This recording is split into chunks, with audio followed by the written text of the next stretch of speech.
Hey everybody, welcome to a brand new video series on my channel, 10 classic Amiga games by the year. This is part 1, 1986. Basically I'm going to go through, like I used to do with the games to add to the A500 Mini, I'm going to go through 10 games. We're going to look at magazine review from the time and a bit of gameplay footage, and I'm going to give my thoughts on the game in general. Like I said, this is just my opinion, like I've said before, this is just my opinion, and it's just to look at a few classic Amiga games. You may want to add them to your Mini if you have them, or you may just want to know of them or reminisce over these games if they were part of your life. So hope you enjoy the video, and without further ado, we're going to get on with this countdown. Okay, first up we have Silent Service, which describes itself on the box as the submarine simulation. It was made by Microprose, and this is a review that we have here from a magazine I've never heard of. It's called Info 18. One thing you'll notice about some of these games, obviously, is because they're from the earlier side of the 80s, there's not a lot of reviews around, and the magazine qualities were a bit lacking, shall we say, in the departments back then. I've even got one review, I think, coming up later that's in German, so we won't be able to talk about the review so much because I can't read German, but it's the only review that was available. So the resources are limited when it comes to these early videos on the reviews, but I've included a magazine review everywhere. It's just that maybe they won't be of the best quality. And as you can see from this one, it's very weirdly set out. It's got 3.5 stars. That's what this little plus thing is on the where it says info rated. 3, and the plus sign is 3.5, because you'll notice the one above's only got 3. So the plus means a half, apparently. I'm getting all this information from Lemon Amiga, the site I always use. So just to let you know that they're the ones responsible, not me.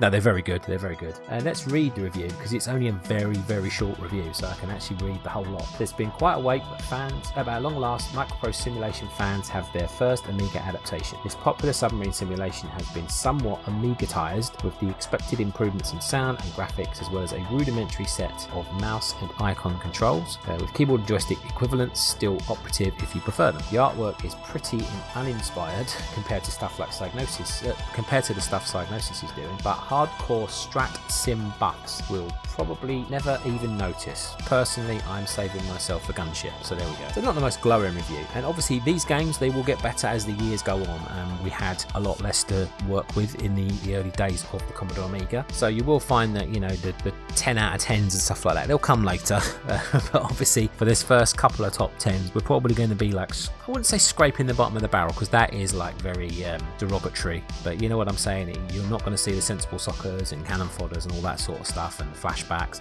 They will come later, obviously, and then my job becomes a lot harder narrowing it down to 10. Again, this is just my opinion. I have to go with games that I've played, obviously, because you can't really judge games I haven't played before, so that is the criteria for this list. And yes, Silent Service, I seem to remember it had a heck of an instruction manual. I haven't got a picture of it on here, but I seem to recall that was the case. Pretty complex for back in the day, but then a lot of the Microprose simulations weren't they? But fun. I had a lot of fun playing it, and I'm reading another review here. It says it was a game changer of sorts for simulations, crafted with such reference and attention to detail. It set the standard for future simulations to come, especially in the submarine genre. I like that.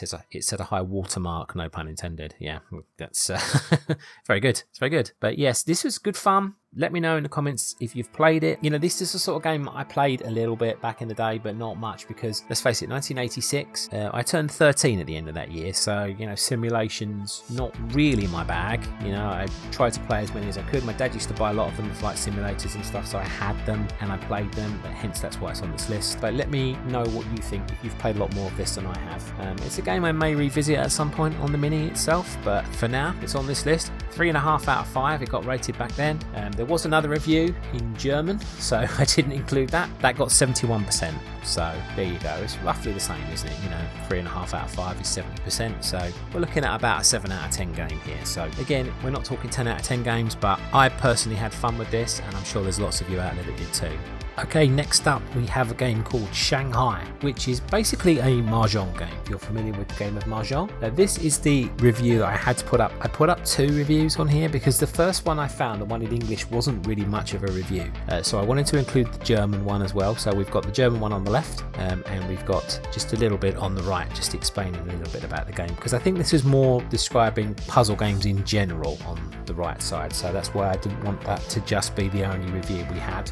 Amiga Joker, the German magazine, gave it 86%, and Amiga Power actually gave Shanghai 5 out of 5. So there you go. And it's interesting actually when you look at the list of games on here, because the Amiga Power one was from December 91. Obviously this game was released 5 years earlier, and according to that it was deleted, which was very interesting. I thought not a long shelf life for games there, to be perfectly honest with you. But let's have a little look at what they say on here. The flaw in Activision's wonderful Shanghai is that it's all but unobtainable, and has been for some time now. It's really strange, isn't it, that a game that popular got deleted. A neat basic design, it outfeatures most games in the genre. Excuse me, this review's quite blurry, so I'm just having trouble reading it. But the most fun is to be had in the 2-player against the clock mode. For such a sedate oriental game, the frenzy inspired by the 2-player game has to be experienced to be believed. Only head-to-head Tetris on the Game Boy comes close, but on the Amiga, Shanghai is unrivaled. So there you go, that's about as much of the review as I can read for you, because obviously, like I said, I don't speak German, so a lot of you probably don't speak German unless you are German, so hello to you if you are. So isn't really a lot of point in me reading that out, is there? But there you go. A bit from a Wikipedia entry does say that Shanghai is a mahjong solitaire puzzle video game developed by Brody Lockhart and published by Activision, initially for the Macintosh Classic in July '86 and ported to 20 other platforms. It was the first commercial game in the Shanghai series and the first video game to popularise mahjong solitaire in the West, as it sold extremely well, resulted in a large number of sequels. So there you go, and a good game. I do like a game of mahjong. Obviously it's come a long way since then. You can get many versions, you can get it on your phone and all sorts, but back then this was a very good game, and it's definitely worthy of your time. I would say if you can get hold of it, but I'm pretty sure you can get hold of a ROM of it somewhere. But there you go, I would definitely recommend checking it out if you've never played it before. Okay, next up we have a game called Deja Vu, A Nightmare Comes True. I'm a poet and I didn't know it. That's not part of the title. That's just me commenting. Yeah, so this is an adventure game that originally I believe was released on the Mac. This is obviously the Amiga version, as that's what we're dealing with here. And you play a detective. It's almost like one of those noir movies. It got a revolutionary interface for its time back in 1985 when it was actually released on the Mac, and 1986 for the Amiga. It's first person perspective, and yeah, it's good fun. It's good fun. Let's read some parts of the review here. Okay, it says Deja Vu includes a few oddities such as having to open the corpse to find out what it's carrying. That sounds a bit weird. And can be a mite slow where movement from one location to another is concerned, but overall it's well implemented, polished graphical adventure. It succeeds in involving the player from the very start and slowly dragging him deeper into the world of what is used to describe the loss of memory. Okay, interesting end to that review. But yes, we all know what they're talking about here. It says on here, its first-person perspective is unusual enough for an adventure game, but by patterning their interface after the Macintosh's operating system, ICOM ended up releasing the first true point-and-click adventure in history. Not only does picking up an object simply require you to click and drag it into the inventory window, but it can also be placed within other items like your coat pockets to increase carrying space. You can even drop them anywhere you want, as long as you can remember the new location of something that turns out to be important later. So let's hope you aren't the sort of person who loses keys 5 minutes after putting them down somewhere. That rules me out then, because that's the sort of thing I get up to. But yes, if you like the point and click style adventures, you're definitely going to get something out of this game. It's a lot of fun, good storyline. I mean, obviously you compare these things, I guess, to the classics like Monkey Island, Zack McCracken and the Alien Mindbender, stuff like that. You're going to find it slightly lacking, but for its time, very good fun. And if you haven't played this game and you're into adventure games, I would say you definitely have to check this out, because it's definitely worth your time. Okay, next is Marble Madness, a conversion of the arcade game by Electronic Arts.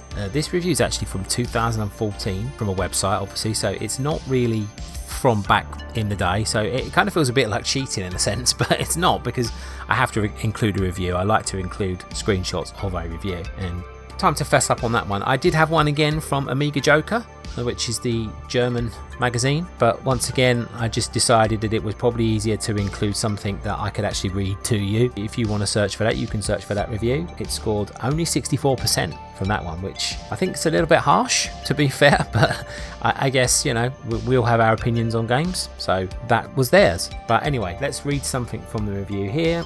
What makes Marble Madness special is there was nothing really like it before, and sadly nothing really like it since, so it stands alone, largely unchallenged. And from the end of the review it says, a surprisingly good game, tricky controls and choppy frame rate hold this game back slightly, but there is a lot of fun to be had here, and 75%. Okay, let's read some more from the review. It says the aim of the game is simple, get your marble from the top level to the bottom goal, or try not to fall off the edges into the empty void, and also racing against the clock. You do not have any lives, you can die as many times as you like, but all that death is slowing you down, wasting precious seconds. As soon as time runs out, it's game over. Okay, so looking at another review, there's also a review up here from 2018 I've pulled up. You're not going to see that, I'm just going to read from that review while we look at some of the gameplay footage. It says, Marble Madness was one of the first games on the new and fresh Amiga system, and what a way to get a system started. Although the game was also released for pretty much every other system out there at the time, it was the Amiga version which outshone them all. Closest to the original arcade machine, and even with 2-player feature, it showed off the new computer's technical capabilities perfectly. A killer application, especially considering the direct competitor Atari ST only had a greatly inferior port. And it also says, it's hard to describe the attraction of a game like Marble Madness. It doesn't look like much these days, but still quite attractive in its own way. The concept isn't overly refined, and there aren't even many levels. However, it has the power of a simple and easily graspable, yet highly addicting idea behind it all. And if you don't have an arcade cabinet standing in your living room, this is probably the best version you can get. So what are you waiting for? So there we go. I'm pretty sure everyone's heard of Marble Madness. I'm pretty sure probably everybody's played Marble Madness. But for the year that we're looking at, 1986, this definitely should feature up there in the top 10. And yeah, it was very, very impressive for its day. Like it says in most of the reviews. Maybe not so impressive now, but still worthy of that nostalgia trip. And I definitely think if you haven't played it before, you definitely should check that out. Okay, next up we have the Chessmaster 2000, made by the Software Toolworks. This was your bog standard chess game really, but done really well. I mean, how else are you going to do a chess game? You know, you can't really give it too many bells and whistles unless you're talking about something like Battle Chess, of course, or the Star Wars chess games that are out there in this universe. But this was, you know, just a chess simulator, but a very good one. You could kind of play it either top down, or you could play it in like a 3D looking chessboard, which is really good. Let's have a look at the review. It scored 84% on this review from the Games magazine. It says, program includes most of the features that are now taken for granted in computer chess. These include the ability to take back a move, force the computer to move immediately, ask the computer to suggest a move, and play back an entire game move by move. Chess isn't exactly renowned for being a laugh a minute type of game, but this doesn't mean that people who play chess don't have a sense of humour. This is recognised by the Chessmaster's programmers, who've included a few humorous elements such as fake advertisement and public health announcement, and a clever feature called If the Boss Wanders By, which pulls down a spreadsheet to give the impression that you're hard at work. How funny is that? So you could actually play this at work and not get into too much trouble for it. So that's pretty cool. The Amiga version actually scores the second highest on here. They've got a lot of the versions on here. Atari ST scoring 2 points higher.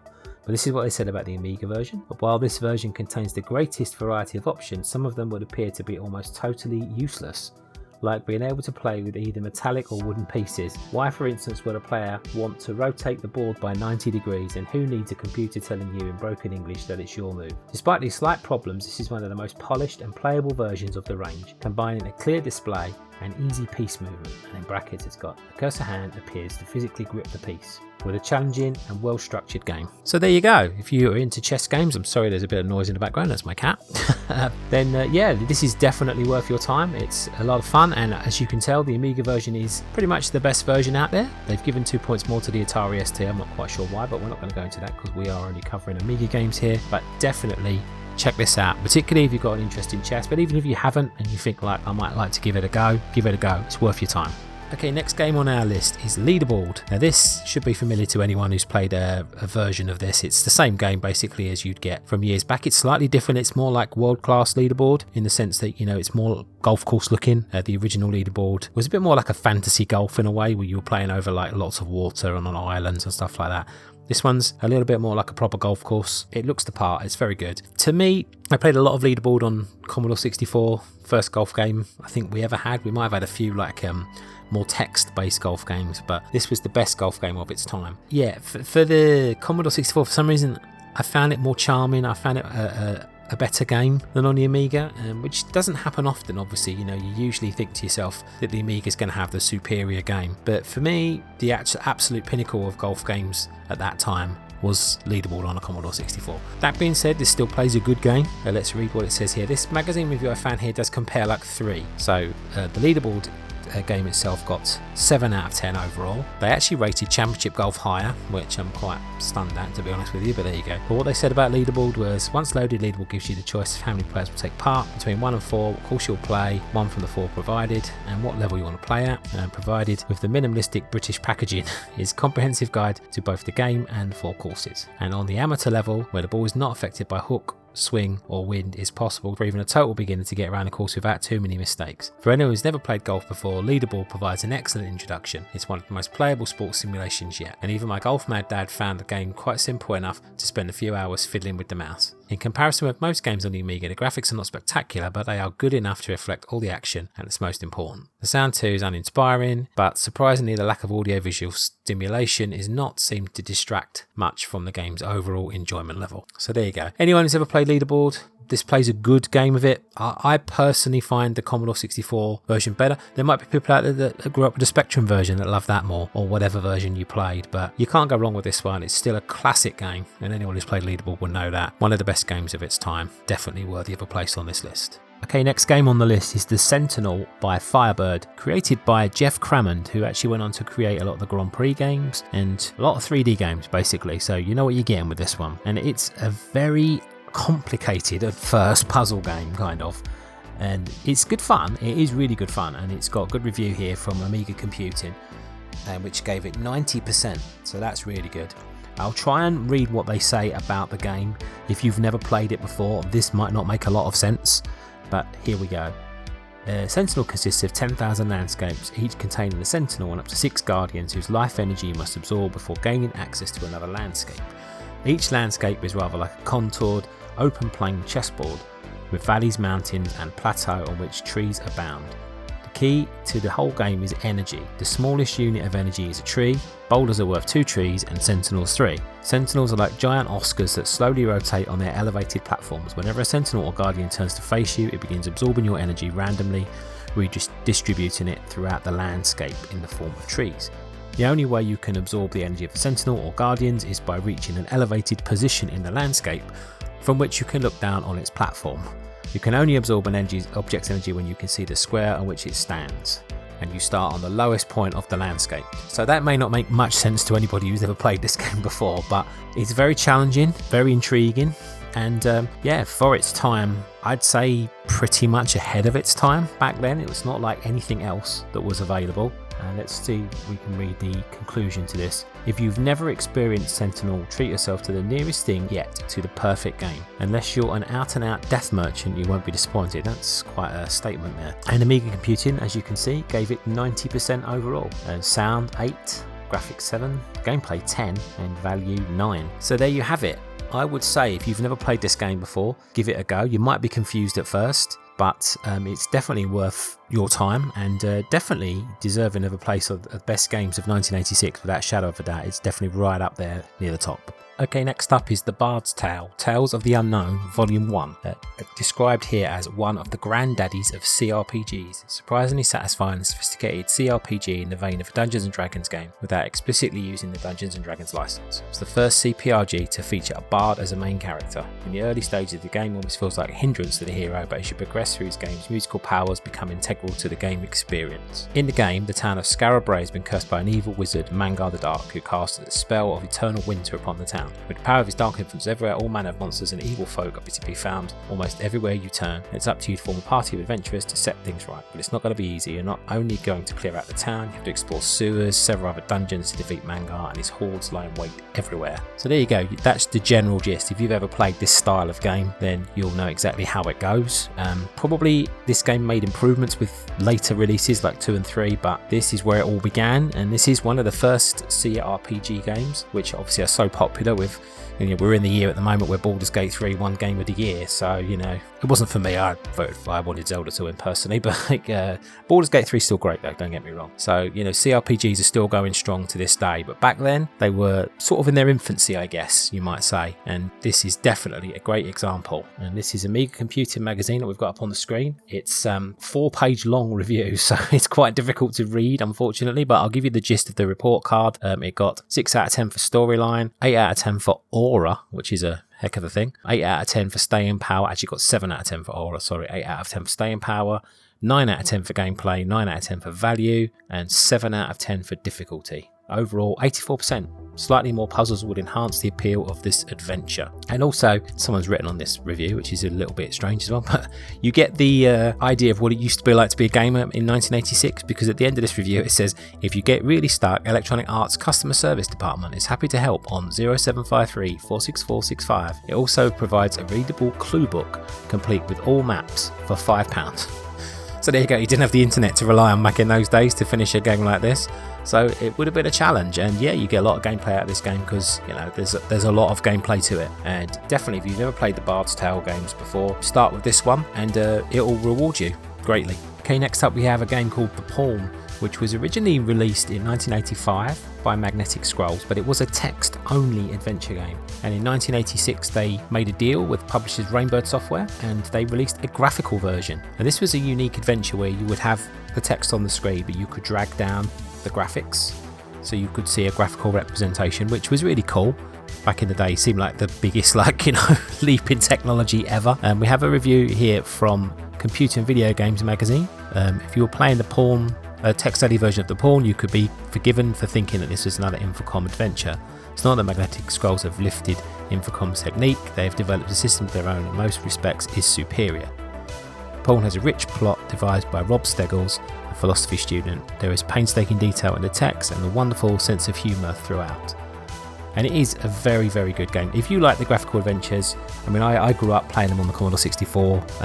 The Hobbit was one of the first games I ever played when I was younger. So, well, that style anyway, and that just blew my mind. Even like the graphics of the Commodore 64 as it was drawing it up on the screen was awesome. These graphics for the time were on another level. And it was just brilliant. The fact that, I reckon it must have blown people's minds if they played the text version first. And then obviously, if you played this version afterwards, like a year or two later, and you could see the images that you were forming in your mind drawing on the screen, it must have been amazing.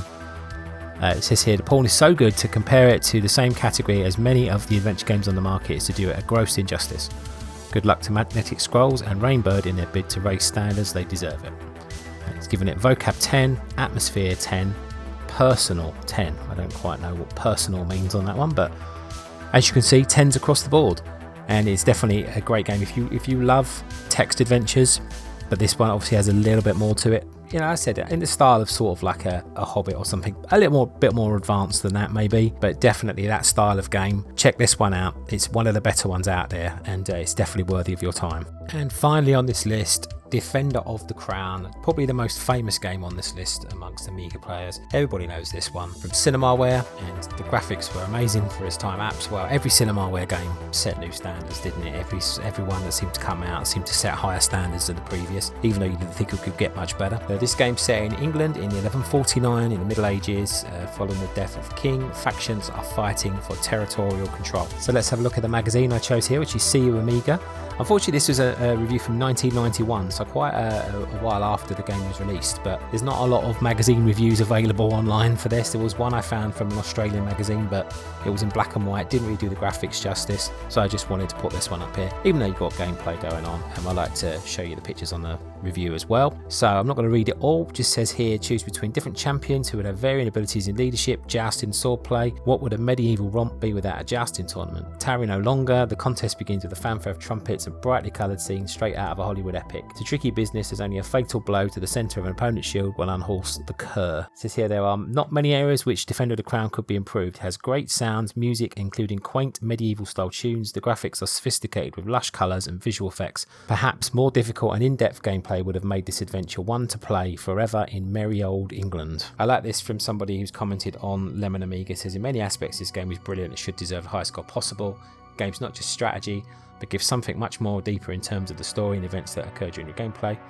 They put the player a little bit aside from rather shallow strategic elements, extending the game's lastability aspect. For 1986, it's a very interesting and one-of-a-kind approach. It also has superb graphics, and clearly this game was way ahead of its time. I found another review online that says Defender of the Crown is a game that probably sold more Amiga computers in North America in 1986 than any other At the time, it was simply shocking to see and experience. The graphics were nothing short of revolutionary compared to literally everything else, including the arcades, and it blew open the minds of consumers to what was possible in the home computer market. If you didn't own an Amiga in 1986 when you saw Defender of the Crown, that dream of ownership began right there and then. More than anything, Defender of the Crown is a technological marvel, bordering on the magical. How these complex digital paintings and animation fit into 2 Amiga discs still impresses 30 years later. The most fun this game offers, in my opinion, is for the first time playing. You enter a new screen you've never seen before, you just want to sit and admire the view right before you die and start the game all over again. So there you have it, a classic of its time. Games have obviously improved a lot since those days, so yeah, you're not getting the best gameplay, but load it up, have a look at it, see what it looks like, play it for a few hours, and you will be blown away. And maybe it's not a game that you will return to over and over again, but believe me, for 1986, you have to include this on the list because it was way ahead of its time. Okay everybody, thank you so much for watching. I hope you enjoyed this list. If you've got any games from 1986 that I've missed, and there's bound to be a lot out there, then do let me know in the comments below. And coming up next time, 1987. Take care, speak soon, bye for now.